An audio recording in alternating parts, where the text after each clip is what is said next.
Bonjour et bienvenue sur le cours en ligne de Madame Couder. Nous sommes toujours dans la partie 1 sur l'énergie. Aujourd'hui, épisode 9, l'énergie mécanique. Et c'est parti. On va commencer par définir ce qu'est l'énergie mécanique. En fait, on a déjà défini dans le cours sur la classification de l'énergie. L'énergie mécanique, c'est aussi ce que moi j'appelle l'énergie externe ou macroscopique. Donc c'est quoi?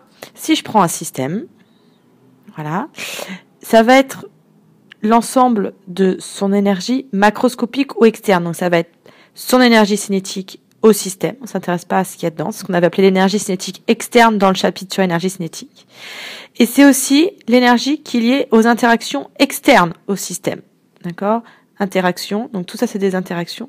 Donc ce qui m'intéresse ici, c'est les interactions externes et pas du tout, on va pas du tout s'intéresser à ce qui se passe à l'intérieur du système. On va regarder le système comme une grosse boîte noire et donc on va regarder sa vitesse à lui et l'interaction qu'il a à l'extérieur. Donc on va pouvoir écrire E énergie mécanique égale l'énergie cinétique externe, que j'écris pas externe puisque quand on ne précise pas, c'est toujours l'externe, plus la somme des énergies potentielles d'interaction. D'accord? Une énergie potentielle par interaction. Ça paraît compliqué, ça simplifie beaucoup parce qu'en fait, en première S, on ne s'intéresse qu'aux objets sur la Terre ou même plus au voisinage de la Terre. Donc au voisinage de la Terre, il n'y a plus qu'une seule interaction, et c'est l'interaction qui est liée à la pesanteur. D'accord? C'est pour ça que je vous ai mis à la fois l'axe des altitudes et le vecteur pesanteur. Vous pouvez aller voir le chapitre sur l'énergie potentielle de pesanteur si vous n'êtes pas encore au point. Donc on va pouvoir écrire énergie mécanique égale énergie cinétique plus énergie potentielle de pesanteur. Et c'est cette relation, cette définition-là qu'il faut connaître et qu'on va appliquer dans plein de cas différents au cours de cette année de première S. Alors, comment on va faire pour l'appliquer cette relation? En fait, on va se passer dans un cas particulier où il n'y a pas de transfert d'énergie et l'énergie interne est constante. Donc, vous vous rappelez, ce U-là, ça correspond à l'énergie interne. C'est bizarre, mais ce sont des raisons historiques. Et donc, qu'est-ce qui se passe s'il n'y a pas de transfert d'énergie? Et si l'énergie interne est constante, eh bien, on va avoir le stock d'énergie du système qui va être constant. Et donc, on va pouvoir écrire énergie mécanique égale constante. Ça, c'est difficile à utiliser mathématiquement. Plus simple, on va écrire la variation d'énergie mécanique égale 0, puisque je vous rappelle que la variation d'énergie mécanique, c'est l'énergie finale, mécanique finale moins l'énergie mécanique initiale, puisque les deux sont égales, c'est bien égal à 0. Donc la variation d'énergie mécanique est nulle, et c'est cette relation qu'on va appliquer un peu partout dans les exercices, quand il n'y a pas de transfert d'énergie, et quand l'énergie interne est constante. Alors qu'est-ce que ça veut dire concrètement ces deux conditions?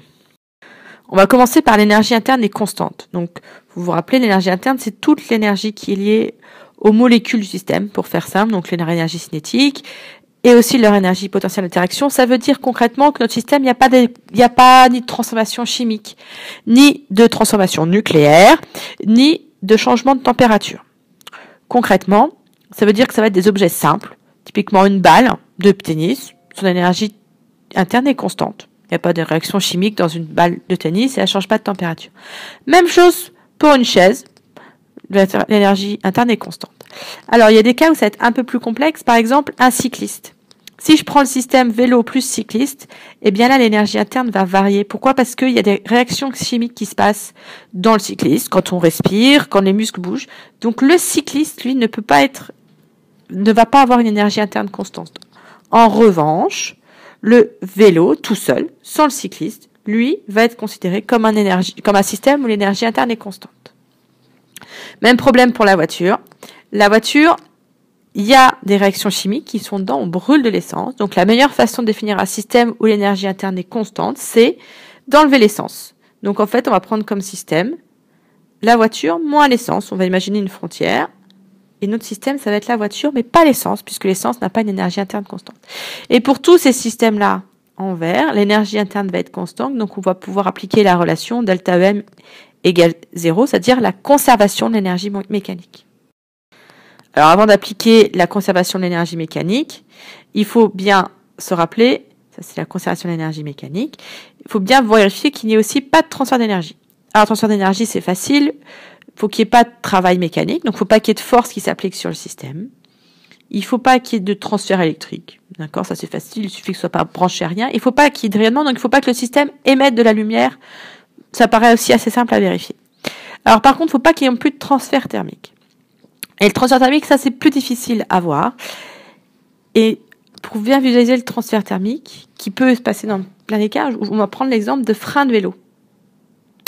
Et vous voyez que le frein du vélo, il chauffe. Donc quand mon vélo il est en train de freiner, il y a un transfert d'énergie via un transfert thermique.